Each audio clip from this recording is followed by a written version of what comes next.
Sir నమస్కారం sir. నమస్తే అండి. సార్ జగన్మోహన్ రెడ్డి గారి పర్యటనలని, ఈ బల ప్రదర్శనలని బ్యాన్ చేయాలి, నిషేధించాలంటూ షర్మిల గారు డిమాండ్ చేస్తున్నారు సార్ కూటమి గవర్నమెంట్‌ని. ఎందుకంటే 100 మందికి పర్మిషన్ ఇస్తే 1000 మందిని తీసుకొని పోతున్నారు. వెహికల్స్ ఇన్నిటికి అనుమతిస్తే ఇంకెక్కువ మందిని ఎక్కువ వెహికల్స్ తీసుకొని వెళ్తున్నారు. సో ప్రమాదాలు జరుగుతున్నాయి. ఈ రకంగా ఇవన్నిటిని చూసుకొని దృష్టిలో ఉంచుకొని బాయ్‌కాట్ చేస్తేనే బాగుంటుందని చెప్పేసి షర్మిల గారు అయితే డిమాండ్ చేస్తున్నారు. మరి ఆ డిమాండ్‌ని కూటమి గవర్నమెంట్ అమలు చేస్తుందంటారా? బాయ్‌కాట్ మీరేం చేయటం చెప్తారు సార్? కాదండి. హ్మ్. బాయ్‌కాట్ చేయటం అనకూడదు దాన్ని. నిషేధించమని అడుగుతున్నారు ఓకే. అనాలి. అంటే షర్మిల గారు ఒక ప్రతిపక్ష పార్టీ ప్రదర్శనలను నిషేధించమని అధికార పక్షాన్ని అడుగుతున్నారు అనేది ఇక్కడ విషయం. ఒకవేళ అదే ఆవిడ అంతరంగం అయి ఉంటే మరి ఆంధ్రప్రదేశ్ అనేటువంటి రాష్ట్రంలో కాంగ్రెస్ పార్టీని పూర్తి స్థాయిలో పాతర పెట్టడానికి, సమాధి చేయటానికి ఆవిడ పదవి బాధ్యతలు స్వీకరించిందని అనుకోవాలి. రాహుల్ గాంధీ గారు నిరసన ప్రదర్శనలు, యాత్రలు చాలా చేశాడు. వైఎస్ రాజశేఖర రెడ్డి గారు ప్రతిపక్షంలో ఉండగా పాదయాత్రలు చాలా చేశాడు. ఈ చేసిన సందర్భంగా కూడా కొన్ని చెదురుమదురు సంఘటనలు జరిగాయి. జరిగినంత మాత్రాన యాత్రలు నిషేధించమని అంటాం ఎలా సబబు? ఇప్పుడు ఈవిడ కూడా పాదయాత్రలు చేశారు. ఈవిడ చేయాల్సిన ఆవిడ కాంగ్రెస్ పార్టీ కోసం చేయలే, వైఎస్ఆర్సీపీ కోసం ఆవిడ ఆ రోజున తెలంగాణలో చేసినటువంటి సందర్భం మనం చూసాం. ఇది అలాగే ఆవిడ తెలంగాణలో పార్టీ నడుపుతున్నటువంటి రోజుల్లో ఆవిడ నిరసన తెలియజేసిన సందర్భాల్లో ఆవిడ వాహనాన్ని కంట్రోల్లోకి తీసుకుని వాహనాన్ని యాజ్ ఇట్ ఈజ్గా తీసుకెళ్లి పోలీస్ స్టేషన్లో పెట్టినటువంటి సందర్భాలు జరిగినప్పుడు ఆవిడ వినిపించిన నిరసన గళం. అలాగే వైఎస్ విజయలక్ష్మి గారు షర్మిల గారిని అడ్డుకుంటున్నటువంటి బీఆర్ఎస్ ప్రభుత్వం అని చెప్పి వినిపించినటువంటి గొంతు ఇప్పటికీ యూట్యూబ్లో లైవ్గానే ఉన్నాయి, చూడొచ్చు అవి. మరి ఆ రోజున వినిపించినటువంటి నిరసన గాలం దేనికి? ఆ రోజున ప్రభుత్వాలు చేసింది అద్భుతం, గొప్పగా ఆపారు అని ఎలా కాంప్లిమెంట్ చేసి ఉండొచ్చు కదా, ఇంత సదుద్దేశాలు ఉన్నప్పుడు. అంటే ప్రభుత్వాలు నియంత్రణ చేస్తాయి, అంటే నిరసన ప్రతిపక్షాలు రోడ్డు మీదకి రాకుండా ఉండాలి అని ఏ ప్రభుత్వమైనా కోరుకుంటుంది. కోదండరామ్ గారిని గృహ నిర్బంధంలో పెట్టడం మనం అనేక సార్లు చూసాం. అలాగే చిన్న చిన్న సమావేశాలు జరుగుతున్న కూటమి ప్రభుత్వం వ్యవహరిస్తున్న తీరు నేను ప్రత్యక్షంగా చూశాను. కాబట్టి వాళ్ళు చాలా కాన్షియస్గానే ఎటువంటి ప్రభుత్వ వ్యతిరేక కార్యక్రమాలు జరగకుండా చూసుకుంటున్నారు.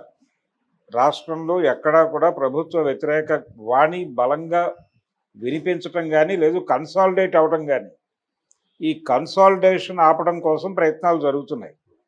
ప్రభుత్వ వ్యతిరేకత ఒక్కసారి కన్సాలిడేట్ అయ్యి జనాలు రోడ్డు మీదకి వస్తే దాన్ని ప్రభుత్వ ఆదేశాలు కట్టడి చేయలేవు, ప్రభుత్వాలని తీసి అవతల పారేస్తుంది ఆ కండిషన్, ఆ పరిస్థితి. కాబట్టి కార్పొరేట్ స్కూళ్ళల్లో చదువుకుని రాజకీయాల్లోకి వచ్చి రాజకీయాలంటే అధికారమే అనుకుని సోషల్ మీడియా ప్లాట్ఫామ్గా ఏదో చేసేస్తే పని అయిపోతుంది, లేదు స్ట్రాటజికల్గా అంటే స్ట్రాటజీయే రాజకీయం, వ్యూహమే రాజకీయం అనుకునేటువంటి జనరేషన్లో నుంచి వచ్చినటువంటి లీడర్ ఆవిడ షర్మిల. అంతే తప్ప ప్రజాక్షేత్రం నుంచి వచ్చినటువంటి నాయకురాలు కాదు, రాజకీయ వారసత్వంలో నుంచి వచ్చినటువంటి నాయకురాలు ఆవిడ. ఆవిడకి ఒక ఉద్యమాన్ని నిర్మించటము, జనంతో కలవటము, జనం సమస్యలు తెలుసుకున్న తర్వాత దాన్ని ఎలా ప్రభుత్వాన్ని దారిలోకి తీసుకురావడానికి, ఆ సమస్య మీద దృష్టి పెట్టడానికి, ప్రభుత్వం మెడలు వంచడానికి ఏం చేయాలి, ఎలా చేయాలి అనే దానికి సంబంధించి ప్రాథమిక జ్ఞానం కూడా లేదు ఆవిడకి, అవసరం కూడా లేదు. ఆవిడ Born with golden spoon, YS Rajasekhara Reddy గారి బిడ్డగా ఆవిడ తన వారసత్వం, తన తండ్రి రాజకీయ వారసత్వం తను క్లెయిమ్ చేసుకుంటూ వచ్చింది తప్ప ప్రజల కోసం రాలేదు ఆవిడ. తన తండ్రి ఏర్పాటు చేసినటువంటి పొలిటికల్ క్యాపిటల్, ఆ పొలిటికల్ క్యాపిటల్ మొత్తం కూడా కొడుకు పరం అయిపోతుంది. ఇది ఖచ్చితంగా ఇందులో నాకు కూడా న్యాయమైన వాటా దక్కాల్సి ఉంది అని ఆవిడ ఒక డిమాండ్తో, ఒక ఉద్యమంతో, అది కుటుంబ తగాదా, అలా ఆవిడ రోడ్డు మీదకి వచ్చారు. ఆవిడ ప్రసంగాలు కూడా అలాగే నడిచినాయి. టువర్డ్స్ పీపుల్ ఎప్పుడు మాట్లాడింది ఆవిడ? ఆవిడ ప్రోగ్రాం అంతా కూడా అసలు ఆవిడని పిసిసి ప్రెసిడెంట్గా అక్కడికి తీసుకురావడం వెనకాలే చంద్రబాబు నాయుడు వ్యూహం ఉంది అని కూడా ఒక ప్రచారం జరిగింది. నిజానికి ఇటీవల జరిగినటువంటి లాస్ట్ ఇయర్ జరిగినటువంటి ఎన్నికల సందర్భంగా కూటమికి వ్యతిరేకంగా జగన్మోహన్ రెడ్డి చేస్తున్నటువంటి ప్రచారాన్ని అడ్డుకోవడానికి ఒక బలమైన శక్తిగా షర్మిల కూటమికి విపరీతంగా ఉపయోగపడ్డారు. ఆవిడ ప్రసంగాలని ఆవిడ ఎక్కడ మాట్లాడినా సరే తెలుగుదేశానికి సంబంధించినటువంటి, కూటమికి సంబంధించినటువంటి ప్రసార మాధ్యమాలు మోహరించి ఆవిడని భుజాన మోసాయి. ఆవిడ కోసమే కార్యక్రమాలు చేశారు, ఆవిడతోనే తిరిగారు. ఆవిడ ఏం మాట్లాడితే దాన్ని ప్రజల దగ్గరికి వెంటనే చేర్చడానికి తాపత్రయపడ్డారు. ఇదంతా దేనికోసం? జగన్ మీద ఉన్నటువంటి కొద్దో గొప్ప గుడ్ ఒపీనియన్ ఏదన్నా ఉంటే దాన్ని డిస్టర్బ్ చేయటం అనేది లక్ష్యంగా. అంటే ఇంతమంది కలిసి చెప్తున్నారు, ఆయన సొంత చెల్లెలే చెప్తోంది కాబట్టి ఇతన్ని నమ్మటం ఇబ్బందికరమేమో అనే అభిప్రాయం ఓటర్లో కలిగించడం కోసం ఆవిడ్ని, అలాగే ఆవిడ చెల్లెలు సునీత గారిని, వీళ్ళిద్దరినీ కూడా క్యాంపెయినింగ్ వాళ్ళు కాంగ్రెస్ పార్టీ తరఫున క్యాంపెయిన్ చేసినా కానీ ఆ క్యాంపెయిన్ని ప్రజల దగ్గరకు తీసుకెళ్ళింది తెలుగుదేశం మీడియా చాలా ఓపెన్గా. కాబట్టి ఇది కూటమికి విపరీతంగా ఉపయోగపడింది ఆవిడ. ఈ ఉపయోగపడే క్రమంలో కాంగ్రెస్ పార్టీకి అంతకుముందు ఉన్నటువంటి ఓట్ పర్సంటేజ్ కూడా పడిపోయింది. రఘువీరారెడ్డి నేతృత్వంలో పార్టీ నడిచినప్పుడు ఉన్నటువంటి క్యాడర్ కూడా వెళ్ళిపోయింది పార్టీ నుంచి. అటువంటి పరిస్థితిలోకి తీసుకొచ్చింది. ఇప్పుడు ఆంధ్రరత్న భవన్ వైపు తొంగి చూసే నాయకుడు లేడు అక్కడ. కనీసం రఘువీరారెడ్డి గారు ఉన్న రోజుల్లో సాయంత్రం పూట సమావేశాలు జరిగేవి, ఇప్పుడు అది కూడా లేదు. టోటల్గా అక్కడ స్టాఫ్ ఉంటారు, ఎవరైనా వెళ్ళి ఆ స్టాఫ్తో మాట్లాడుకోవాలి తప్ప ఒక పొలిటికల్ ఒపీనియన్ చెప్పేటువంటి లీడర్ ఎవరు అక్కడ కూర్చోట్ల ఆంధ్రరత్న భవన్లో. ఆ పరిస్థితికి తీసుకొచ్చింది ఆవిడ.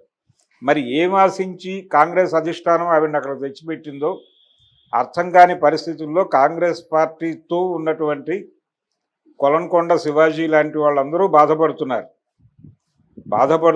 వాళ్ళు కూడా ఏమీ చేయలేని కండిషను, మౌనంగా ఉన్నారు. అంటే అధిష్టానం ఆదేశాలని ధిక్కరించినట్టు అవుతుందేమో ఆవిడ్ని కాదంటే అని ఒకళ్ళిద్దరూ బయటకు మాట్లాడుతున్నారు. ఆ మాట్లాడుతున్న వాళ్ళని ఆవిడే పక్కన పెట్టారు.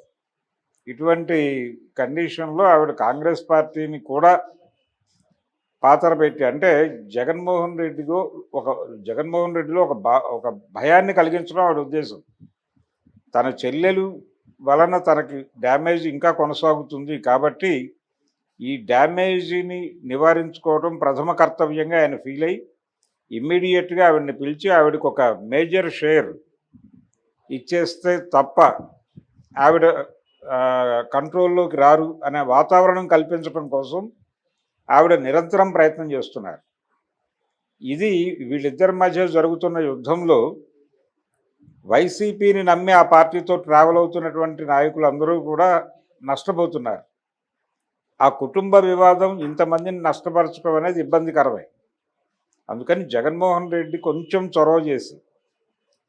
చొరవ చేసి ఏదో పద్ధతిలో ఆ వివాదాన్ని పరిష్కరించుకోగలిగితే ఇలాంటి అన్వాంటెడ్ స్టేట్మెంట్లు రావు. ఆవిడ ఇచ్చిన ప్రకటన నియంతృత్వాన్ని ప్రోత్సహించే ప్రకటన. ఓకే, ఎవరు ఎన్ని వెహికల్స్ తీసుకెళ్తారు, ఎంతమంది జనాన్ని రప్పిస్తారు అనేది వాళ్ళ పార్టీలకు ఉండేటువంటి బలాన్ని బట్టి ఉంటుంది. పిలిస్తే వచ్చే పరిస్థితి కాదు, బల ప్రదర్శన చేస్తారు. కాంగ్రెస్ పార్టీ చేయలేదా బల ప్రదర్శనలు? మామూలుగా ఉన్న రోజుల్లో కూడా మీరు చేశారుగా బల ప్రదర్శనలు. మీరు వైఎస్ రాజశేఖర రెడ్డి లీడ్ చేసినప్పుడు బల ప్రదర్శన చేయలేదా? జనాలు స్వచ్ఛందంగా వచ్చారని అందరూ చెప్తారు. మొబలైజ్ చేయని పార్టీ ఏదైనా ఉందా ఈ భూమి మీద అంటే చెప్పడం కష్టమే. స్వచ్ఛందంగా జనం రావటం అనేది కొన్ని సందర్భాల్లో జరిగింది, కానీ అప్పుడు కూడా మొబలైజేషన్ ఉంటుంది, కొంత మొబలైజేషన్ ఉంటుంది, కొంత ప్రజలు స్వచ్ఛందంగా రావటం అనేది ఒక చారిత్రక సందర్భంలో జరుగుతుంది. అలాంటి చారిత్రక సందర్భాలు కొన్నిసార్లు సంభవిస్తాయి. ఇంత క్రౌడ్ అన్ఎక్స్పెక్టెడ్గా వచ్చేసారు అనుకున్న సందర్భాలు ఇప్పుడు ఎన్టీ రామారావు గారి ఉపన్యాసాలు వినటానికి జనాలు ఉధృతంగా తరలు వచ్చారు ఆ రోజుల్లో. అది ఆయన కూడా కొంత ఆర్గనైజ్ చేశారు, వారి తాలూకా నాయకులు లోకల్ లీడర్స్ ఆర్గనైజ్ చేసింది ఉంది.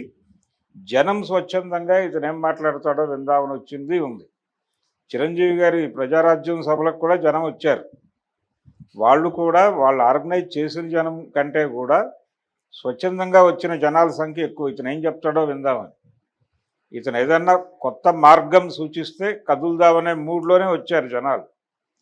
కానీ వాళ్ళకి అది కనిపించక అది వచ్చిన జనాలందరూ కూడా ఆ వచ్చిన తలలు ఓట్లుగా కన్వర్ట్ అవ్వాల.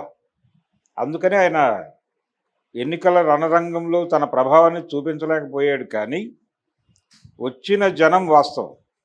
అలాగే ప్రతి చోట జరుగుతుంది. అంటే మొబలైజేషన్ చెయ్యని పార్టీ కాంగ్రెస్ పార్టీ జీవితంలో మొబలైజ్ చేయలేదని చెప్పగలదా ఆవిడ? వైఎస్ రాజశేఖర రెడ్డి చేయలేదని చెప్పగలదా? వైఎస్ రాజశేఖర రెడ్డి గారు ఢిల్లీ వెళ్ళేటప్పుడు కేవలం ఆయన ఢిల్లీ వెళ్ళటానికి, తన వెనకాల అనుచర గణాన్ని తీసుకువెళ్ళటానికి ఈ ఖర్చుల నిమిత్తం ఆయన ఢిల్లీ పర్యటన పెట్టుకుంటే దానికి 2 రోజుల ముందు నుంచి కేవీపీ గారు ఫండ్ మొబలైజేషన్ క్యాంపెయిన్ చేసేవాడు. వీళ్ళందరినీ తీసుకెళ్ళి అక్కడ ఉంచి ఆ ప్రదర్శన, అది బల ప్రదర్శనే. ఇలాంటి అనేక బల ప్రదర్శనలు చేసిన తర్వాతే ఆయన ముఖ్యమంత్రి అయ్యాడు. అందుకని బల ప్రదర్శనలను వద్దు అనటం, జనం రోడ్డు మీదకి రాకూడదు అనటం, పైగా ప్రభుత్వాన్ని ఇలాంటి వాటి మీద నిషేధాజ్ఞలు పెట్టమని అడగటం, అది దౌర్భాగ్యం. ఆవిడ విజ్ఞప్తి చేయవచ్చు. ఎవరికి విజ్ఞప్తి చేయాలి? జగన్మోహన్ రెడ్డికి విజ్ఞప్తి చేయొచ్చు. అక్కడున్న కండిషన్ని బట్టి మీరు ప్రాణ నష్టం లేకుండా ఏర్పాట్లు చేసుకోండి అని చెప్పచ్చు, తప్పేం లేదు. కానీ ప్రభుత్వానికి నిషేధించమని అడగటం అనేది ఖచ్చితంగా దుర్మార్గమే. పైగా ఆవిడ కాంగ్రెస్ పార్టీకి ఒక చీఫ్గా ఉన్నారు, స్టేట్ చీఫ్గా ఉండి కాంగ్రెస్ పార్టీ ఏ పార్టీ మీద అయితే యుద్ధం చేస్తోందో ఆ పార్టీ ప్రధాన భాగస్వామిగా ఉన్నటువంటి ప్రభుత్వాన్ని ఒక నిషేధ ఆజ్ఞ విడుదల చేయండి అని ప్రాధేయపడటం అనేది దౌర్భాగ్యం తప్ప ఇంకోటి కాదు. Okay, thank you so much.